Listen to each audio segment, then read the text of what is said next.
Szanowni Państwo, chciałam dziś Państwu opowiedzieć o fenomenie literatury popularnej, literatury, która przez bardzo długi czas pozostawała poza obrębem badań historyków i krytyków literatury. Ale jak sama nazwa mówi już o tym, jest to gatunek, który wymagał takiej refleksji i nie wynika to tylko z jej popularności wśród czytelników. Literatura popularna bywa nazywana literaturą trzeciego rodzaju, czy występująca w tak zwanym trzecim obiegu. Warto tutaj przypomnieć zdanie Kadena Badowskiego, który w balladzie o książce wyróżnił 3 typy książek. Pierwsza książki matrony, drugie książki kamieniczniczki i trzecie książki ulicznice. Postaram się pokrótce scharakteryzować każdy z tych gatunków, czy z każdy z tych rodzajów, choć myślę, że instynktownie czujemy o co w tym chodzi. Książki matrony to takie książki, które dostajemy przy okazjach jubileuszy, komunii, tym podobnych rzeczy, oprawione zawsze starannie, ze złoconymi literami, ale nigdy nie czytane, pozostawione gdzieś w domu, kurzą się albo służą jako element taki konstrukcyjny, czyli na przykład, nie wiem, jako noga krzesła i tak dalej, i tak dalej. Kaden Badowski mówi, że są to książki, które wyglądają pięknie, natomiast są zupełnie martwe.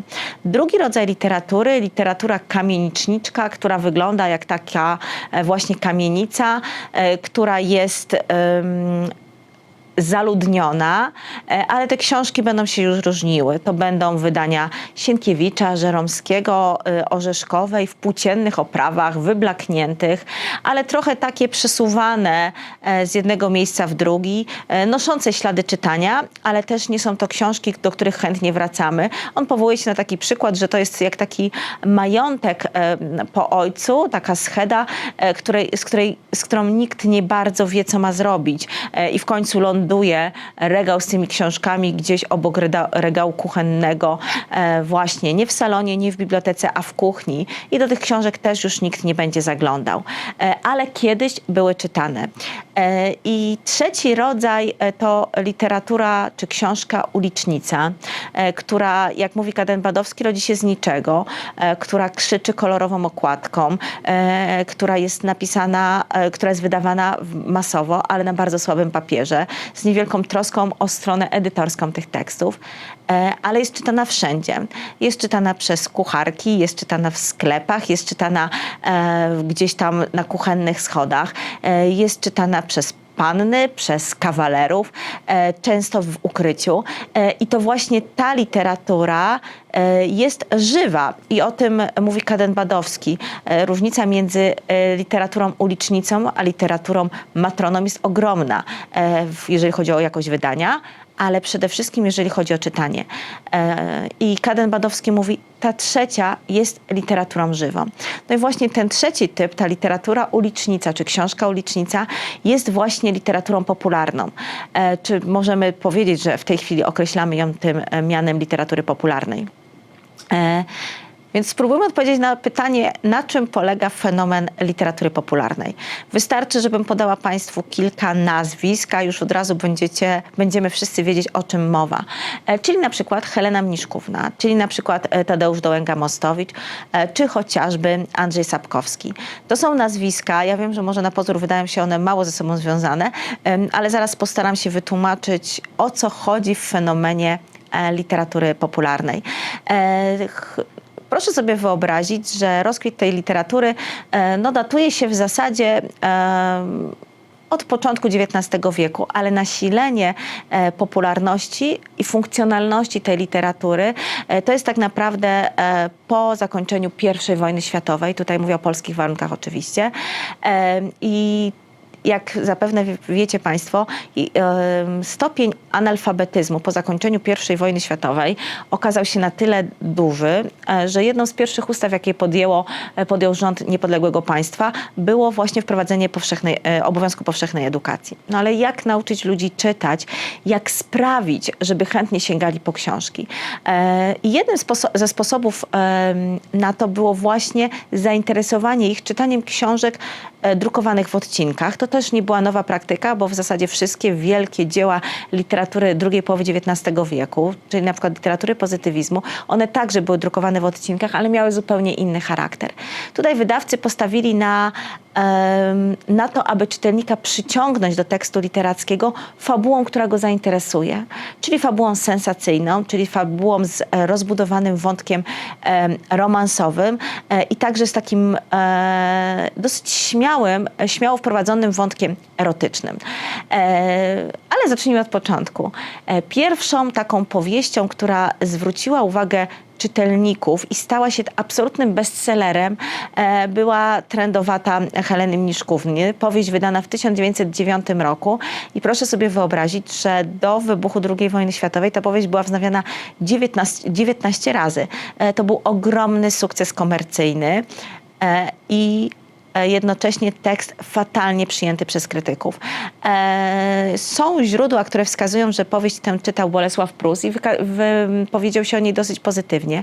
Natomiast faktycznie utwór ten został przez krytykę zmiażdżony, ponieważ i tutaj właśnie widać bardzo tą rozbieżność między opinią czytelników a opinią krytyki.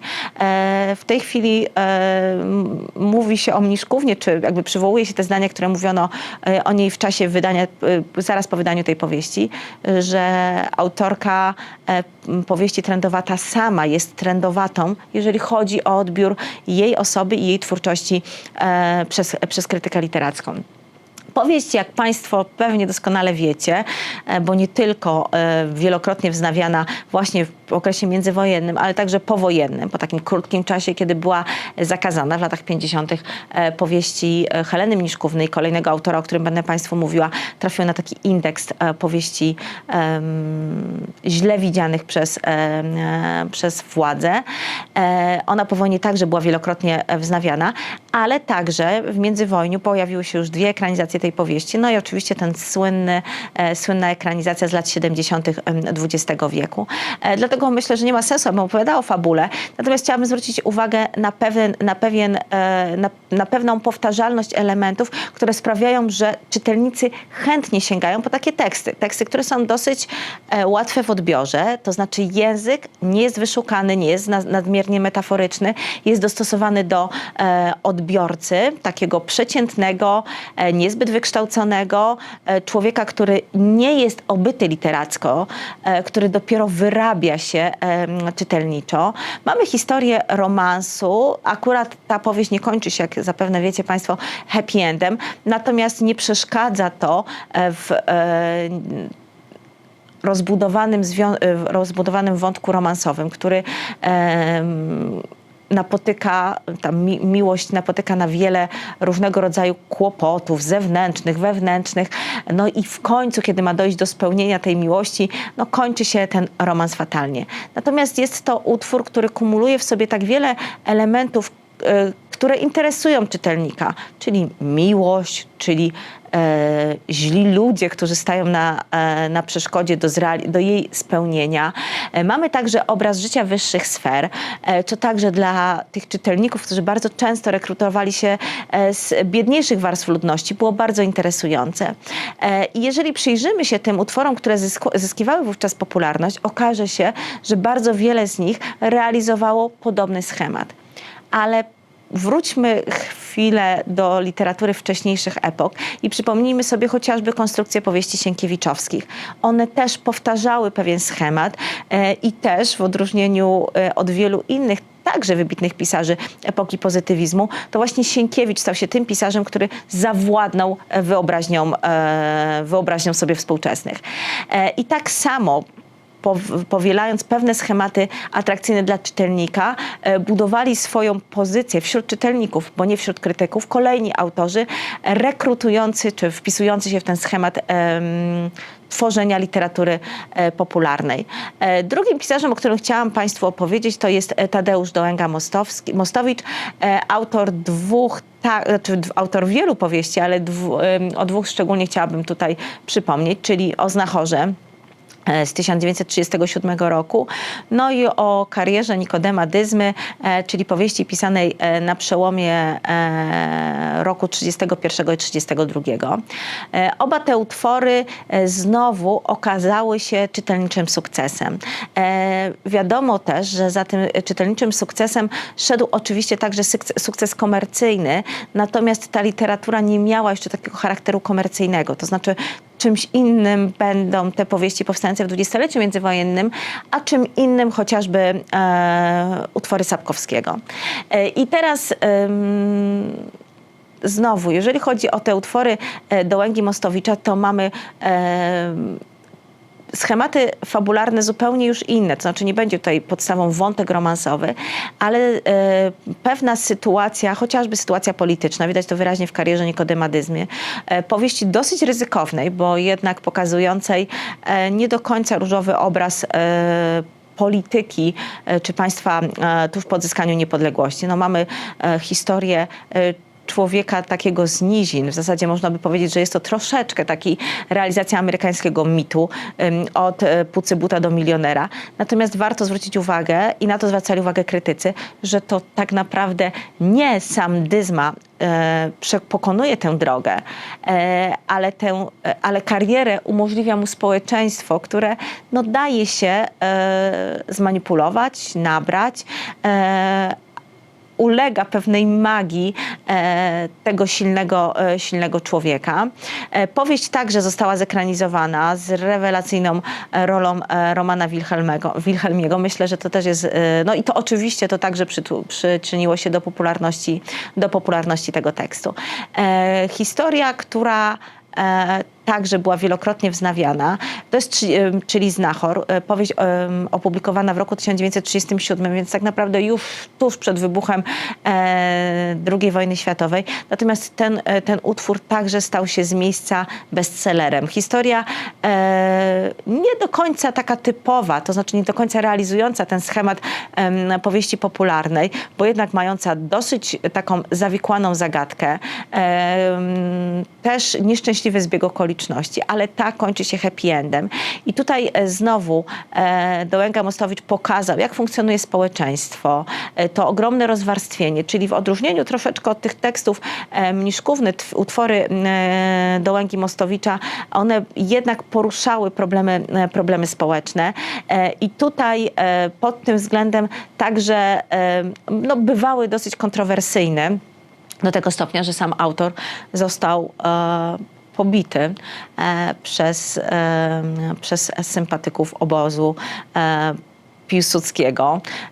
Zresztą ten motyw pobicia, takiego niemalże śmiertelnego, wykorzystał w obu tych tekstach, o których mówiłam, i w Znachorze, i w karierze Nikodema Dyzmy. I jeszcze tak na zakończenie tego rozwoju literatury popularnej w dwudziestoleciu międzywojennym chciałabym powiedzieć, że to, że wyszliśmy z analfabetyzmu, w dużej mierze zawdzięczamy, czy my jako społeczeństwo po odzyskaniu niepodległości, zawdzięczamy w dużej mierze właśnie tego typu literaturze. Literaturze popularnej, a może nawet czemuś więcej, literaturze brukowej, drukowanej właśnie w codziennych gazetach tanich, dostępnych dla wszystkich. Ta literatura, która zmuszała czytelnika do pokonania bariery, czy wyjścia poza swoją strefę komfortu, czyli sięgnięcia po tekst literacki. I oczywiście na początku dostawali oni to, czego chcieli, tak? To znaczy te utwory były trochę tak pisane z ogromnym wyczuciem potrzeby społecznej, tak? Czyli można też je odczytywać jako swego rodzaju diagnozę sytuacji, potrzeb, pragnień tego państwa świeżo po odzyskaniu niepodległości. I tutaj myślę, że rola literatury popularnej jest nie do przecenienia. I dopiero ludzie, którzy nauczyli się czytać na takiej literaturze, którzy wyrobili w sobie ten nawyk czytelniczy, mogli później sięgać po literaturę wyższych lotów. I teraz też to oczywiście moglibyśmy rozmawiać pewnie o bardzo wielu autorach, natomiast chciałabym Państwu opowiedzieć o pewnym jeszcze jednym literackim fenomenie, czyli o twórczości Andrzeja Sapkowskiego i o tym wszystkim, co narodziło się po roku 86, czyli po czasie, kiedy ukazało się po pierwsze opowiadanie, którego bohaterem jest Wiedźmin. Zobaczmy, że ta historia oparta znowu jest na pewnych schematach. Mamy archetypicznego bohatera, który realizuje, który skupia w sobie wiele cech, które znamy z różnych innych tekstów literackich, ale także takich, które od razu kojarzą nam się z wojownikiem, z człowiekiem, który będzie szukał swoich wartości, który będzie stawał w obronie słabszych, na przykład. Mamy tutaj ogromny sukces komercyjny, bo to opowiadanie i wszystkie późniejsze, które Sapkowski tworzy, stały się ogromnie popularne i to już jest zupełnie inny rodzaj popularności niż te, które dotyczyły utworu z dwudziestolecia międzywojennego. Chociaż tak sobie w tej chwili myślę, że ta nowa ekranizacja Znachora znowu przybliżyła postać Dołęgi Mostowicza, ale to jest zupełnie inna opowieść. Natomiast zobaczmy, że powieść Sapkowskiego została zekranizowana, ale także pojawiła się jako gra internetowa. Pojawiły się różnego rodzaju gadżety, czyli cała ta strefa takiego marketingu związanego z tym tekstem także jest bardzo mocno rozwinięta. No i teraz wielbiciele tego typu literatury czekają na to na spełnienie tej obietnicy autora, że Wiedźmin powróci. Natomiast tu już można mówić bardziej o literaturze popularnej, ale także o literaturze komercyjnej. Czyli nie chodzi o to, że Sapkowski pisze po to, żeby zarabiać, tylko akurat jest to bardzo dobry przykład, który może nam pokazać, jak bardzo ta literatura może służyć zarabianiu pieniędzy. I teraz też warto wspomnieć o poczytności pewnych gatunków literackich, czyli w tej chwili o takich dwóch typach literatury właśnie wpisujących się w ten rodzaj literatury popularnej, czyli o literaturze fantasy i o literaturze kryminalnej, które nieustannie lądują na listach bestsellerów w polskich księgarniach i o jeszcze jednym typie literatury mocno kontrowersyjnej, czyli o tej literaturze z grupy tak zwanych young adult, czyli książek adresowanych do czytelników nastoletnich, poruszających ich problemy, pokazujących świat z ich perspektywy. Jakby reasumując, chciałabym powiedzieć, że literatura popularna jest literaturą czytaną. Ona przez bardzo długi czas zepchnięta była na margines refleksji naukowej. Natomiast jest to literatura, która żyje wśród czytelników. No i teraz, czy każda literatura, która żyje wśród czytelników, która potrafi na siebie zarobić, powinna być nazywana trendowatą, że użyję tej metafory, która pojawiała się, tego określenia, które towarzyszyło przez bardzo wiele lat Mniszkównej. Chyba nie o to chodzi. Myślę,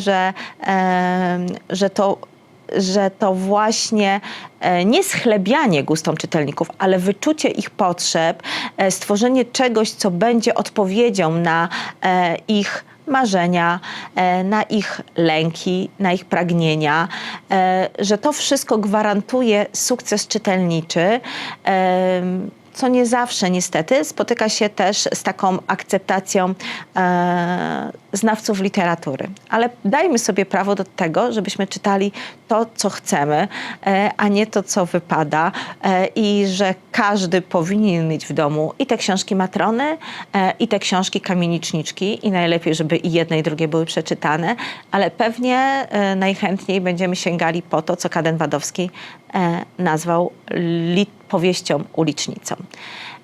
Dziękuję bardzo Państwu za spotkanie.